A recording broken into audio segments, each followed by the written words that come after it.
episode 6, The Good Podcast. Welcome to The Good Podcast. My name is Taya Bonicos, and today my guest is Lilia Gjerstad Welsh. Welcome. And I'm really excited to have you here, Lilia, because we have a friend in common, Donna, who is very exciting, and we all actually get to know Donna very soon. She will be on The Good Podcast as well. But when she called me and she said, you really need to connect with Lilia because you guys just have something very similar, and I know Lilia for a long time, you just have to find out with each other. And then I think we texted, and then we had a conversation over the phone, and I listened to your, I would say, enthusiasm and passion that you had about all the things that we have in life as women, as mom, and all the work and all the things, and then back to well-being and how it's important for everyone, but how you discovered it for yourself. And it almost, I feel, became your mission to how can I share that discovery with others. So welcome, and I'm so excited for us to get to know you more. Thank you so much, Taya, and thank you for introducing me in such a big way. I'm really flattered, and of course, 100%. It's like so nice, first of all, to be here and to just share the enthusiasm of being alive and kind of like find myself back to where my passion is after like giving birth to 2 kids and after like being focused on the career and finally like finding the inner myself, like, and put it really out there for the world to know and to see and to hear about. I think important, especially for the audience outside of Norway, is almost to understand the context of what it is to have this Norwegian life, because a lot of people are fascinated by Norway, Scandinavia, happiest places to live, in the world, very wealthy countries. It kind of, on one hand, it feels you have it all. You also have a good support around families,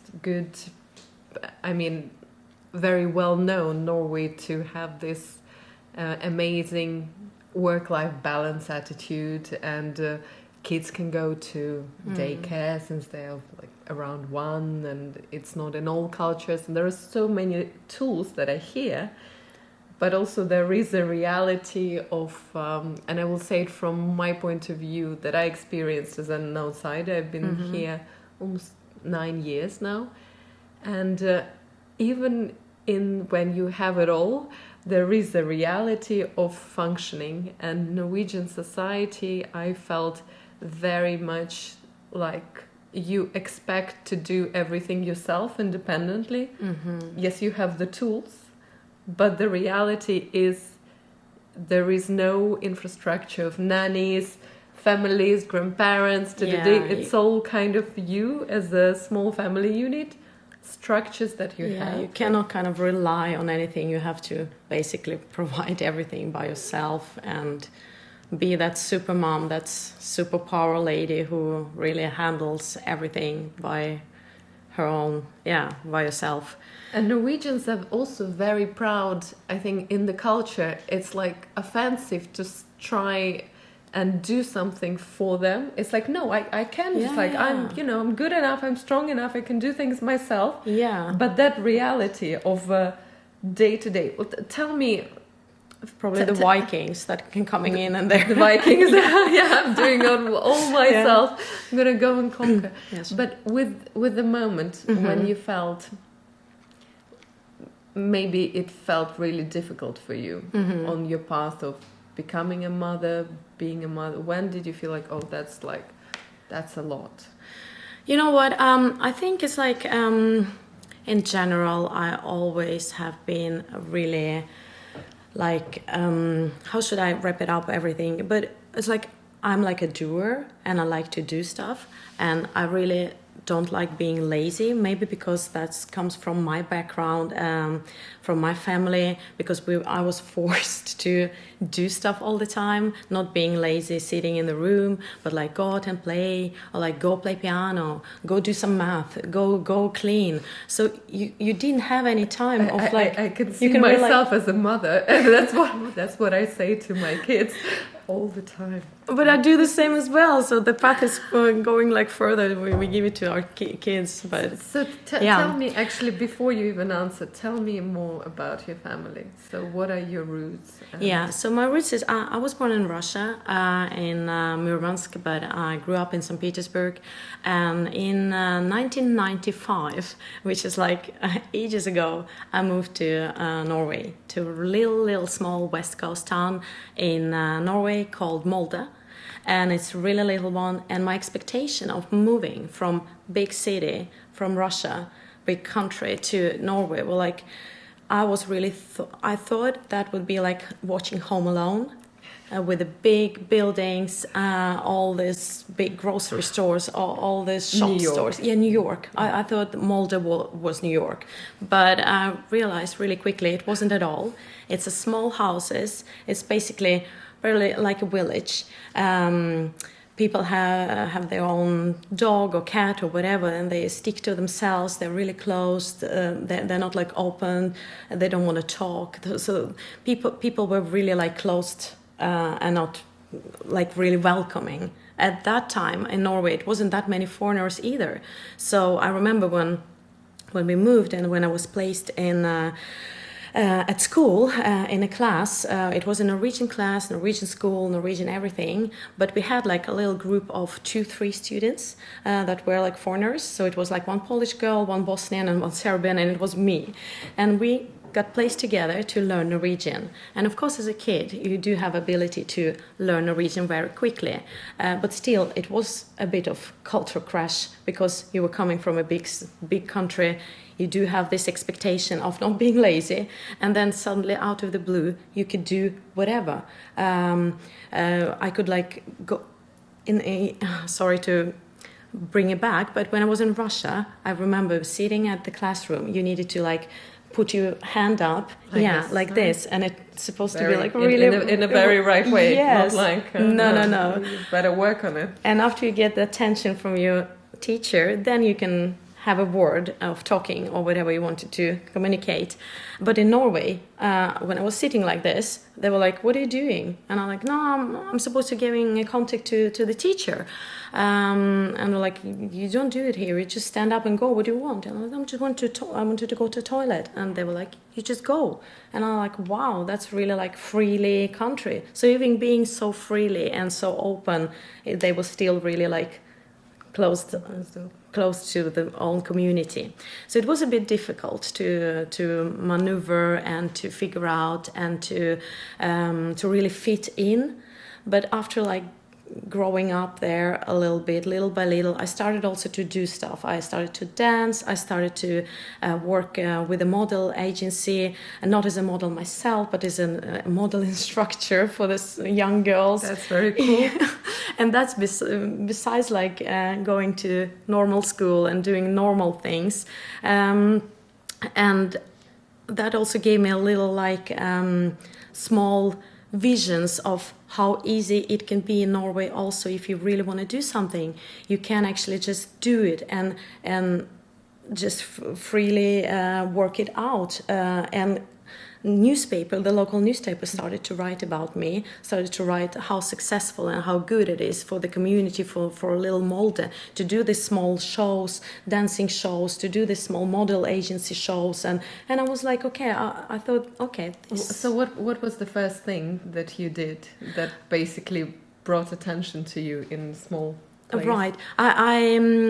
I got to be a member of a dancing company with 2-3 other girls. I don't remember quite how many we were, but and it was like a disco group. So we participated. How old were you?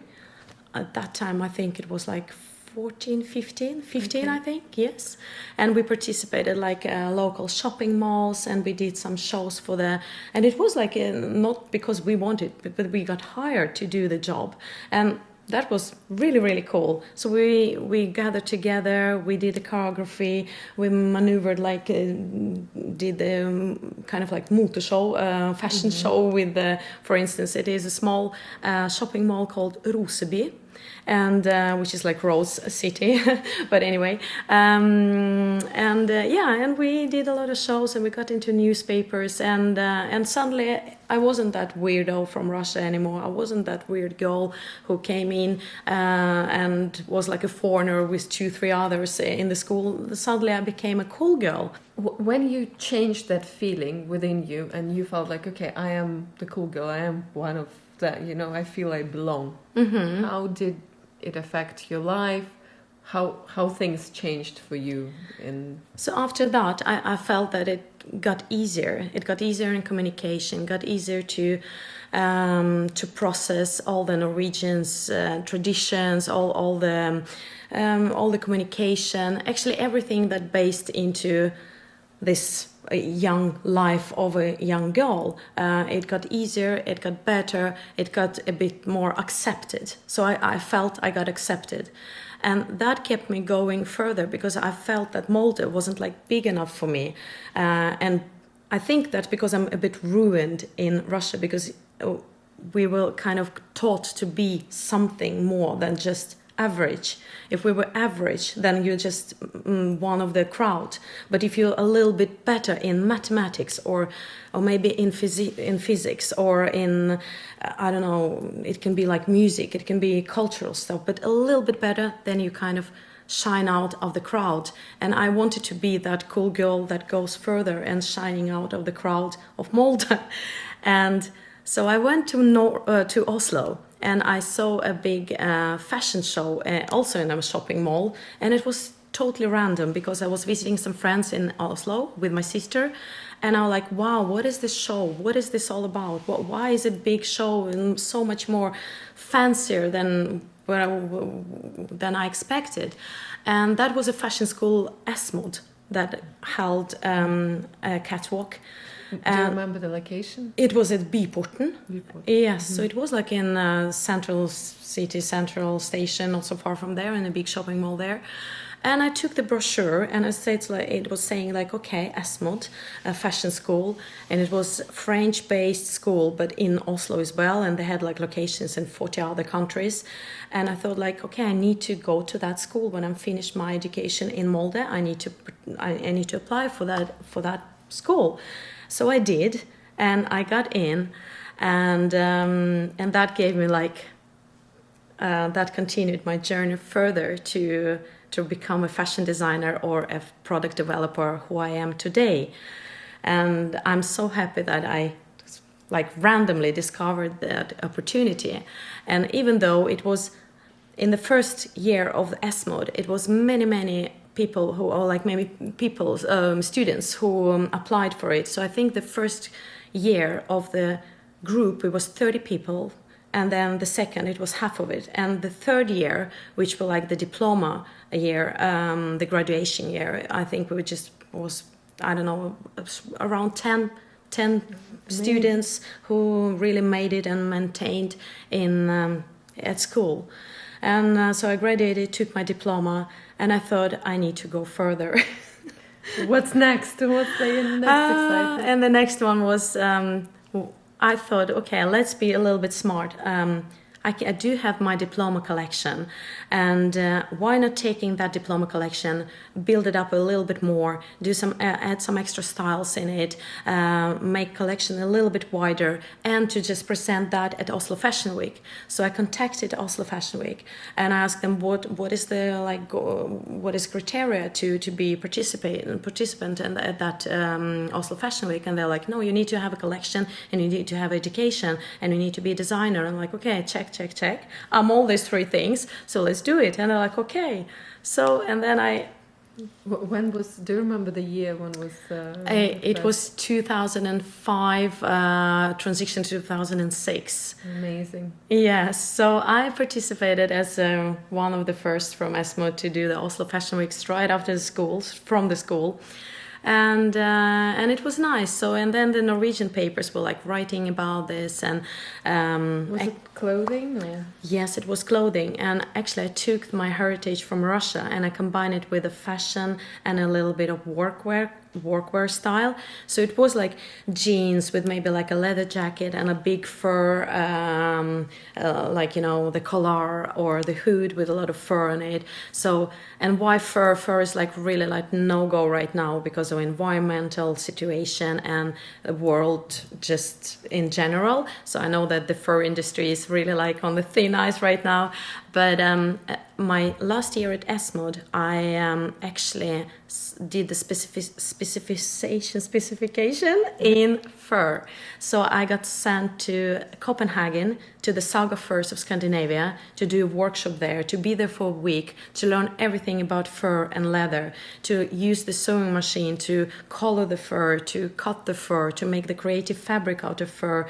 And so that way I thought, like, I cannot lose this thing I got from Copenhagen. I need to really like use it in the collection. So I was really in love with the fur, but so I still got some of the pieces, but I kind of like keep them as I don't know, museum items, so not for the wear. Did you do it once, or did you do it again, or you transitioned your path into something else? So I did participate at Oslo Fashion Week several times, but the second one without fur, more like into the commercial fashion industry, like retail industry. So it was more basic commercial clothing, ready to wear items such as jersey, steel denim, a little bit of workwear, but more like wearable stuff, not like fashion pieces. So I thought that would be easier to sell instead of like create a lot of fashion pieces without even selling them. So that was nice, but again, it didn't give me enough to. It gave a lot of attention around everything, but it didn't give so much money or income because I was still playing an artist without even knowing what I was doing. And so I created my own company. And I applied for a Norwegian innovation group, and they gave me like not a scholarship, how do you call it, like the stipend? Grant, maybe? Or like a fund. Kind of scholarship. Yeah, scholarship in a way. So they found it actually 200,000 Norwegian kroners into this project of create the designs with the old heritage and bring it further to people out there. So I used the funds, and of course I tried to sell into different shops, but at the bitter end I understood with the boards from the innovation team also that the project is brilliant in itself, but it's not giving enough income. So, and then actually all that gave me the pass into a company in Norway called Varner. And they having like a Big Bog, Dressmann, Cubus, all these mainstream retail stores. And I started to work at Urban as a designer and product developer. And I stayed there for 7 years. And after that, the career just, expanded into the fashion and sport industry as a developer and as a designer. So on that older path, then the children happened. Then the children happened between all that. Exactly, yeah. So and then when we took the tour, which I think was very interesting to understand the background, and with back to you and your feeling and your children and everything you had to do with following your passion and design, and then being a mom. At which point you're like, oh, that's the case. Maybe I'm putting too much energy out there. When was that aha moment? Right. It was maybe when I got like the first kid, or like what you just explained right now, that happened 3 years ago. but 3 years ago. 3 years ago, yeah. But all that after the first kid gave me kind of like rethinking of like, is that really so? Or because also besides all that, I met my husband in 2007. We just got dated there at that time, and we got married in 2012, I think. Yes, 12, because I got my daughter in 2013. So and what was what I want to say right now is that he is also in the event industry and a DJ and a musician, and being an artist as a musician, it also takes a lot of, I don't know, nerves to maintain the situations, to let him be out there playing till 3 a.m. in the morning, come home at 4, maybe grabbing a beer with his mates after he's done with his job. And I remember it so clearly, giving birth to Chloe, my first one, and standing there with her, little baby, and like putting her into sleep with waving and cuddling her, and it was like 3 a.m. in the morning, and I was watching the clock. We was living in the city center at Majorstuen, and it was like 3 a.m. Okay, he's finished playing, and she's crying, and I'm like, okay, and I'm looking out, like looking at the window, looking people getting back from town after disco, and I'm like, okay, and then 4 a.m. he's not home. It's like 4:30, he's not home. She's still crying, and I'm like, okay, so much I need to do to be like, to even like not break. And at that point, I seriously wanted to put her and, I don't know, jump from the window or something and like forget that I'm alive. But I'm like, okay, you cannot do it because you have the mother instincts, you have everything. And then he came home like maybe 5-ish and a little bit tipsy and happy, but he was a provider as well. So I'm not like judging, but I'm just giving the big picture of how many nerves I had to really work through to even be myself and to maintain this the healthy head, if you know what I mean. So yeah. What tools you discovered at that point for yourself to manage that? You know, not to look at the window in the bad thoughts, but actually encouraging all the wonderful things that you have this baby and now your mom. I think the instincts kind of kicked in because of being a mom and being there for the kids kind of maintained me to stay calm and control the situation and the feelings. And I also have a friend who always there for me, and I talk to her a lot of time. Ludmila, she's also actually a Russian, but she's like same situation as we lived here for many, many, many years. But she's a bit older than me. She my ex-colleague from Varner, and she always told me that it's just it's not forever. Everything that happens with you right now, it's not forever, and they get older. You get better, they get better, everything gets better. So always think that it's not forever and everything will be better. So at that point when I was like just about losing it, I'm kind of like, it will be better, it's okay, just breathe. How did you feel about yourself, about your own body after you had a first kid? Did you have many changes or not? I mean, did you had like long recovery? Where were you with yourself? Right. I was actually I trained a lot before I got birth to my first one, and so my body was really fit at that time, and it was also difficult to give birth because it was too fit. So I had like terrible birth experience. It lasted for 2 days, and with all the equipment that could be has been used. So I had a little like, I don't know if I'm even gonna have another one. But it actually recovered pretty quickly. But I also just remember going out with her a lot because she had like mini colic. So there were a lot of stomach aches and etc. So it was like just outside, strolling everywhere to just keep her calm and keep her sleepy. Because when I was out strolling, she was calm and asleep, But as soon as we just got in, or I stopped, she's like crying all the time. So all these moms with having a barseltid, which is like toddler time, maternity leave time, they were like, oh, we're looking forward to have a maternity time, sitting at the cafeteria, drinking cafe latte, and enjoying. And I'm like, where is my cafe latte? So one day I remember I dolled myself up with like, okay, something new I bought, and like, okay, I took my kid, and she also had some nice clothing on, and we went to cafeteria with friends.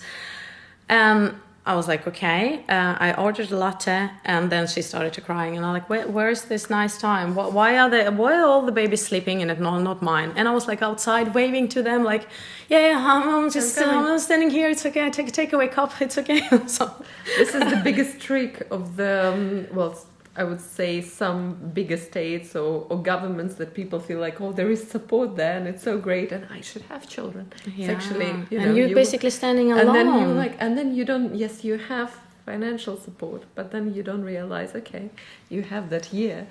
But how is that year? Yeah, what happens and without after that? sleeping, right? Without anything. So can you imagine the nights, like with a baby that cries 24/7? So yeah. Oh, how was with your husband? You said he was a provider, and he was also an artist, and for him it was also first time dad. Yeah. So how was that emotion? How you guys recovered? Yeah, he was actually okay. He was supporting and supportive in that way, that he gives like comfort in words a lot. So he's like really understanding and supportive, but if I would say if he was a doer at that time for the baby, that wasn't the case, because I think, and maybe it's that how it is, like the mother is actually who is most close to the kid, to baby, to start with like breastfeeding and everything, and the comfort with the skin to skin touch and sleeping together. So, but he was definitely there. But still he was like out working daytime because he had an event job, and then nighttime when he had a DJ job and musician job. So I would say, if you listen to that, and he will be a bit like, oh, that's not true. But I would say that I was there with kids first years, 100%. And he was just in the background supporting with some words. But that's also okay. I kind of accepted that and didn't look at it as like, you need to, you have to. I thought it's better that he is happy and doing his thing, and I'm happy doing my thing with the kids, and it will probably work out later by somehow. And it did in a way. It did until, since you mentioned. So what happened 3 years ago? So 3 years ago, I started to do a lot of sports. I can actually rewind it a little bit back further to Corona. Mm-hmm. So after like 4 years after I gave the birth to my first child, I get the other one, the little boy Leo, so that was like going through the same process again, but not at the same time, because I was more experienced as a mom, and I didn't bother so much anymore as I was. I wasn't so anxious about anything anymore as I was with the first one, so it went better. But then Corona came and the world shut down. The DJ jobs of my husband shut down. The whole event companies shut it down, right? Nothing was out or out and about. So everyone was just sitting at home, and we were stuck with the kids at home together. And for some, it really functioned probably really well. But for us, it was like literally as a prison, because he's so used to go out there, being social, being engaged with so many people, play out, and suddenly he just got shut in with us, with the kids and me, at home 24/7. And he started to pick on stuff like, why is this lamp not fixed? Why is this crack on the wall? Oh, we need to do that. We need to do the garden. And suddenly we just needed to do everything. And before that we didn't do anything,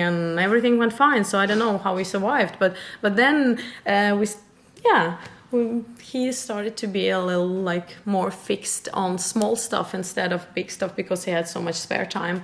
And of course, economically, it was really hard as well. No income.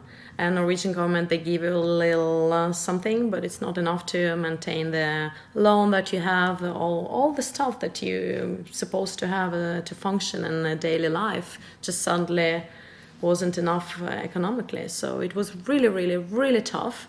And I thought like, oh my God. And actually we started to, I was a little bit into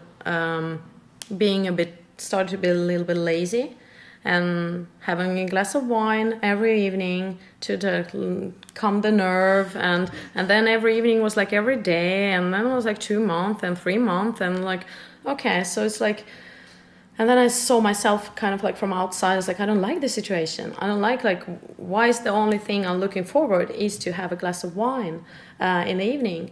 It's not me. It's not how I'm functioning. It's not how I want to present myself. And I just like, okay, this is enough. So I started running. I started to like basically train outside a lot.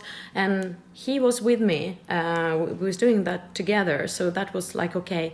But then I started to box. So it was like just fitness boxing at national gym here in Norway called Sats. And it just for the training itself. But then it gave like really a taste of something bigger because I started to get better and better. And I think I'm that person that if I do set a goal to be something or to get something or to learn something, I really want to accomplish that goal. And I wanted to accomplish that boxing skill. So I thought, okay, this is a little bit interesting. Okay. And then I got a bit better and a bit better. And then those classes started to be more and more boring because I felt that I was a little bit better than the rest of the group, which is not good. Then you need to go further. And then I went to the boxing gym and I learned more there. And I went to another boxing gym. And after like that, it grew more and more and more skills. So actually I did participated in several fights already. Wow. I didn't know that. No, yeah. So I kind of, but I call it like as a midlife crisis as well. But for me, I don't know, being there at the gym and not just lifting, but like just box. I'm not thinking of anything. I'm not thinking of being the perfect mom, being a perfect girl or a good friend or a good colleague or anything. I'm just there punching that bag with these combinations like 1, 1, 2, 1, 2, 3 or whatever. But it gives so much stress relief and I don't know. I just feel so much better. It gives me so much endorphins, and I kind of realized that this is what I needed. I don't know why, but I kind of like felt that this is my thing for now. Yeah. Maybe it changes and that's the beauty of life, right? Yeah. Some things we go through, we experience, and then we kind of grow. Like with boxing, you get to the stage and you're actually good enough, familiar, and then you're ready for the next thing. Right. But after you discovered that the inner other dimension of the strength, how did that affect your life, your everyday, when you show up as mom, with your colleagues, with the product design and all that? I feel it gives me a lot of energy. I feel to just do something for myself, but it not necessarily need to be boxing. For my case, it is right now, or like this gym situation. But it gives so much back.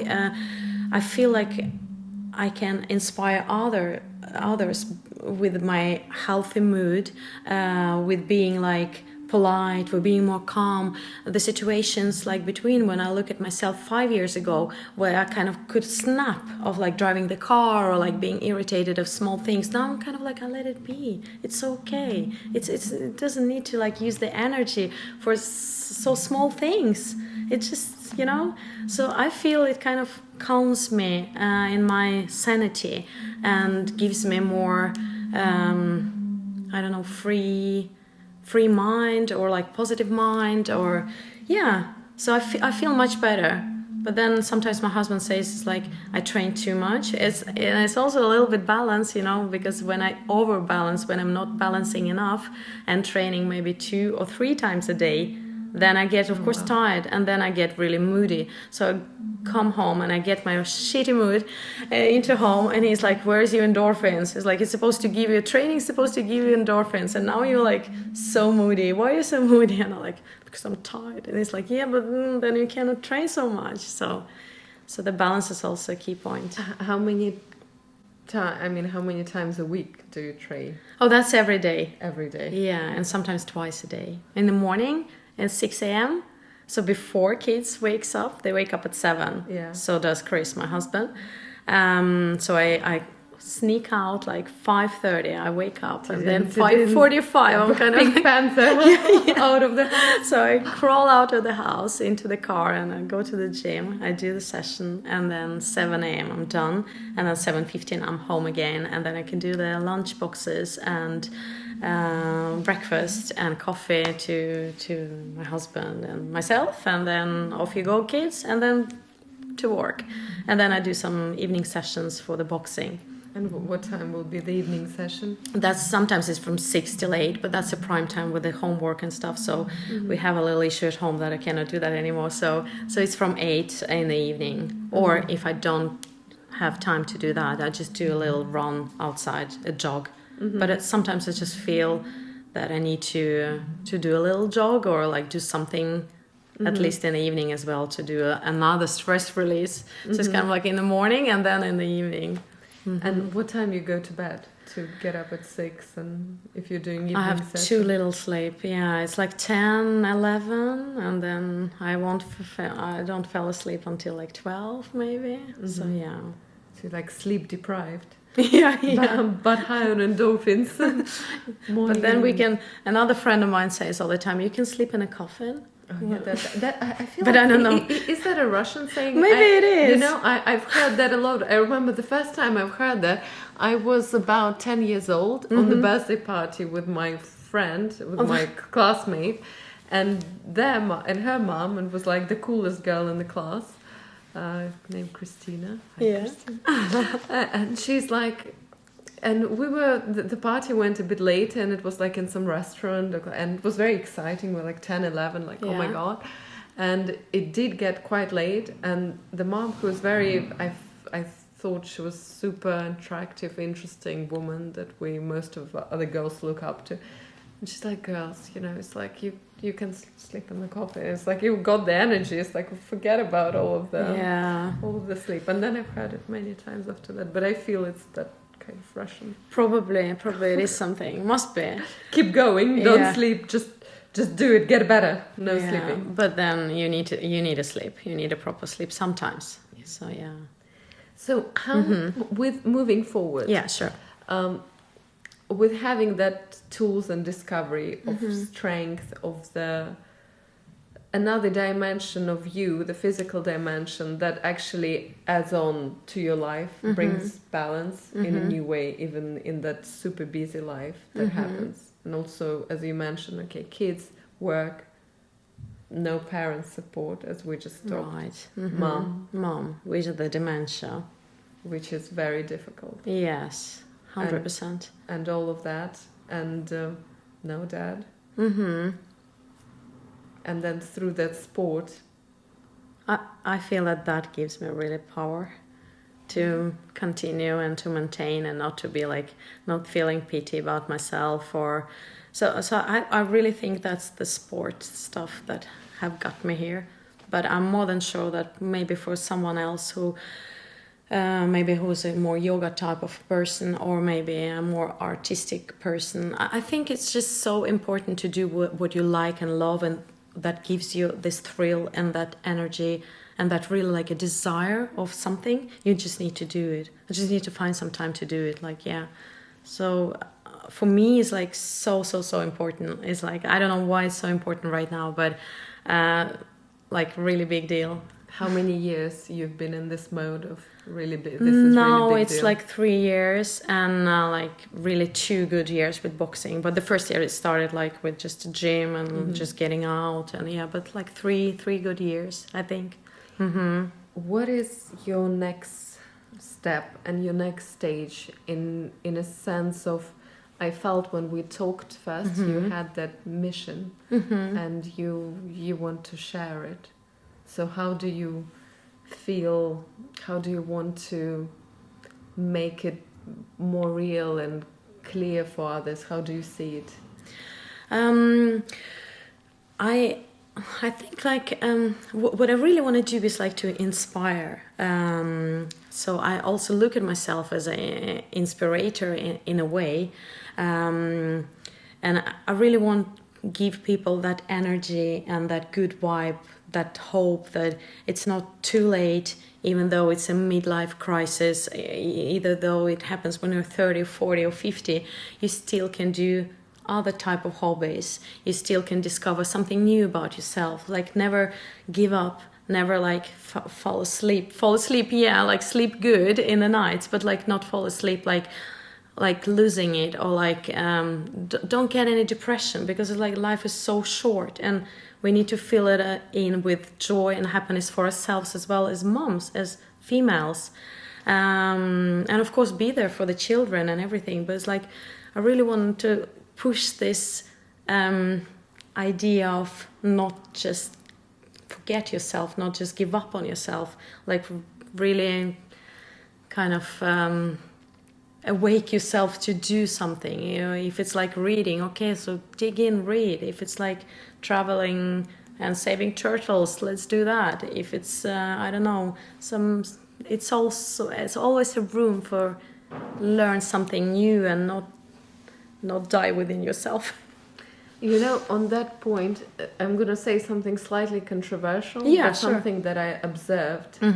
And in the society that is so like I can do everything myself, and especially for women, and a lot of them doing so much themselves and for kids and for all, that they themselves kind of, at the end of it, they become forgotten. And then I see this incredibly, like, the people are very physically beautiful and feet and everything, and that culture is very different to Russia. When you see a woman in her 40s, 50s here, and a lot of them, even I'm talking in Oslo, I'm not even talking in the villages. Yeah. And the woman is, you can see her beauty, you can see the age is changing, but there is so much can be done to just give that spark, you know, like even dyeing your hair, doing small things. And I'm not saying they're important, but they make us feel different, each of us.